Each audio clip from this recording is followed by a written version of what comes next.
Depuis 3 semaines, le petit Émile, 2 ans et demi, a disparu. Et la famille se mure dans un silence total. Un silence qu'un expert a expliqué par 2 théories distinctes. Entouré par ses grands-parents et quelques 8 autres membres de la famille, le petit Émile, 2 ans et demi, s'est volatilisé. Depuis, la psychose est de mise du côté du Haut-Vernay. Qu'a-t-il pu se passer? Si les enquêteurs ont désormais peu d'espoir de retrouver le bambin vivant, après 3 semaines de disparition, il y a bien un seul scénario qui laisserait cette thèse envisagée.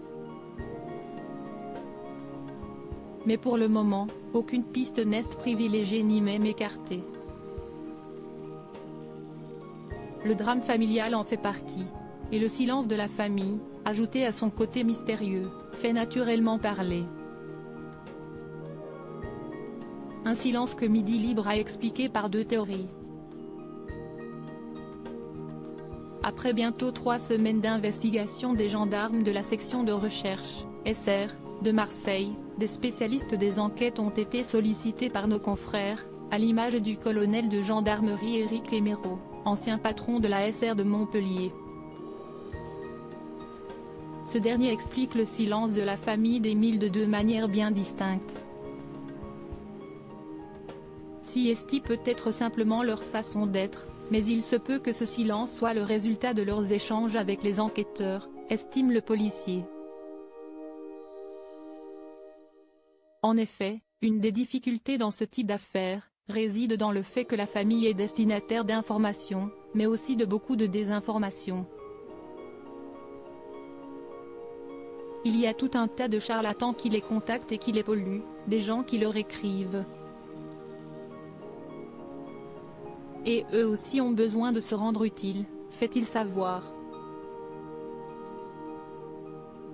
Une correction qui s'est mal terminée? La France nage toujours dans l'incompréhension la plus totale, et le petit Émile S. 2 ans et demi, reste introuvable depuis le 8 juillet 2023.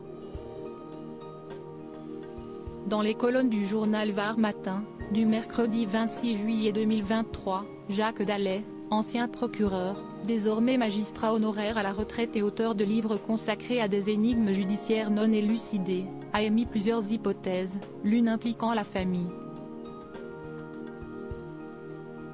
Imaginez que le petit, qui était seul en dehors de chez lui, ait été rattrapé par un adulte et que ce dernier lui ait filé une correction et que ça se soit mal terminé. Et qu'ensuite, on se soit débarrassé du corps, a-t-il ainsi laissé entendre. Toutes ces spéculations restent bien évidemment hypothétiques.